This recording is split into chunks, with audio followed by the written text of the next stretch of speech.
नमस्कार, मैं हूं आस्था और आप देख रहे हैं धे टीवी। तमिलनाडु के डीएमके नेता और युवा कल्याण मंत्री उदयनिधि स्टालिन ने बीते दिनों एक बयान दिया। ये बयान एक ऐसे मंच पर दिया गया जिसका टाइटल ही सनातन एबॉलिशन कॉन्फ्रेंस यानी सनातन उन्मूलन सम्मेलन था। सम्मेलन के उद्देश्यों के मुताबिक उदयनिधि स्टालिन ने भी मनमाना बयान दे डाला। उन्होंने कहा था कि सनातन धर्म सामाजिक न्याय के विचार के खिलाफ है। सनातन मलेरिया और डेंगू की तरह है, इसलिए इसका विरोध नहीं किया जाना चाहिए बल्कि इसे खत्म किया जाना चाहिए।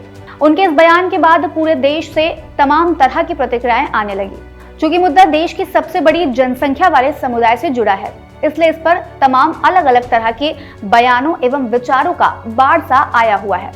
इसी को देखते हुए हमने सोचा कि क्यों ना ये समझा जाए कि सनातन का मूल अर्थ क्या है और असल में सनातन धर्म का भारतीय परिदृश्य में क्या मतलब है।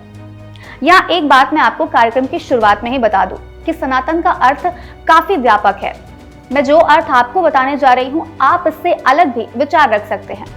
हम आप सभी के विचारों और मान्यताओं का सम्मान करते हैं। अब शुरू करते हैं अपने कार्यक्रम को।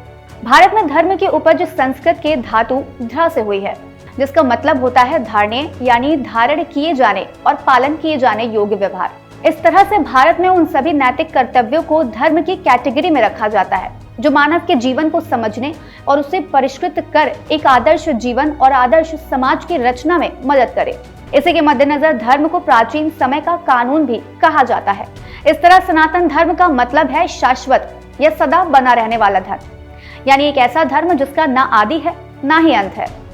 बृहदारण्यक उपनिषद भी इस बात की पुष्टि करता है कि सनातन धर्म के इस विज्ञान का मूल भगवान ही है, जिसके चलते इसकी उत्पत्ति का पता लगाना संभव नहीं है। कैम्ब्रिज विश्वविद्यालय में हिंदू धर्म और धर्म के तुलनात्मक अध्ययन के एमेरिटस प्रोफेसर जूलियस जे लिपनर ने अपनी किताब Hindu the religious belief and practices 1994 में लिखा है कि सनातन धर्म शब्द का इस्तेमाल गीता में किया गया था, जिसमें अर्जुन ने कृष्ण से कहा कि जब कुल दूषित होता है तो कुल के सनातन धर्म नष्ट हो जाते हैं।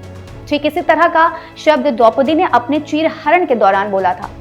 गीता में श्री कृष्ण कहते हैं कि सनातन धर्म आत्मा, ईश्वर या परम सत्ता के उस ज्ञान और गुण को संदर्भित करता है जो ना तो छेदा जा सकता है ना ही जलाया जा सकता है, जो सूखता भी नहीं ना ही गीला होता है, जो स्थान नहीं बदलता, जो ना तो कभी नया रहा ना ही कभी पुराना होगा, ना ही इसकी शुरुआत हुई है और ना ही इसका अंत होगा। वैसे आजकल सनातन धर्म को केवल हिंदू या ब्राह्मणवादी धर्म से जोड़कर देखा जाता है, लेकिन इतिहासकार बताते हैं कि सनातन धर्म दुनिया का प्राचीनतम धर्म है। भारत की सिंधु घाटी सभ्यता में हिंदू धर्म के कई चिन्ह मिलते हैं।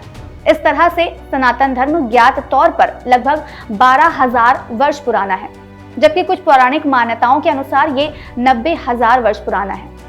विशेष रूप से सनातन धर्म को हिंदू धर्म की जगह पर यूज किया जाना 19वीं शताब्दी के समापन के दौरान शुरू हुआ।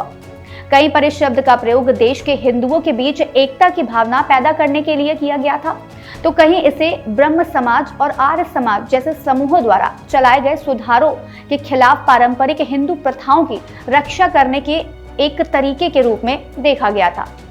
1891 की एक जनगणना रिपोर्ट में इन सुधारों का विरोध करने वाले कई हिंदुओं ने खुद को सनातन धर्मी बताया था। ऐसे लोग ये साबित करना चाहते थे कि वे अपने धर्म के पुराने तरीकों का पालन करते हैं, जिसके बाद इसे आर्य समाज के अनुयायियों के विपरीत काम करने वाले लोगों के लिए यूज किया जाने लगा। इन सब के बाद भी भारत में सनातन धर्म का हर जगह अलग अलग तरीके से अपना अस्तित्व बना रहा। इसके बारे में भी जानकार कहते हैं कि सनातन धर्म किसी तरह से कभी भी कर्मकांडों में सीमित नहीं था। ये भौगोलिक तौर पर उपलब्ध संसाधनों के जरिए ही जीवन शैली में निभाया जाता रहा है। जैसे पश्चिम बंगाल में मछली से शुभ काम शुरू किया जा सकता है, तो मैदानी इलाकों में अनाज से। कहीं किसी कलर को शुभ माना जाता है, तो कहीं किसी जगह शादी में कोई अलग तरीके का पालन होता है।